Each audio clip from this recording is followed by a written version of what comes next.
لو مكتبة كتبك بتقول أنا عاشق التاريخ، يبقى الفيديو ده ليك. هنسافر سوا ونغوص في رمال مصر القديمة. أهلاً بيكم في مصر القديمة، موطن الفراعنة والأهرامات وآلاف الأسرار.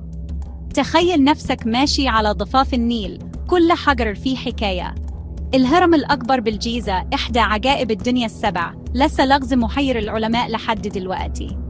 إزاي بنوه؟ خش معانا جوا وادي الملوك، كنز مخفي لمقابر الفراعنة. هنا هتلاقي مقبرة توت عنخ آمون اللي اتلقت تقريباً سليمة، وكشفنا القناع الذهبي اللي خطف خيال العالم كله.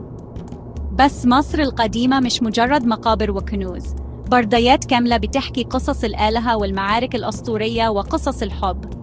اللغة الهيروغليفية، لغة الفراعنة، بتفتح لنا نافذة على حياتهم اليومية وطقوسهم العظيمة.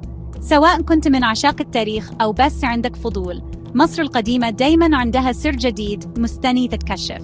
مستعدين نكتشف أكتر؟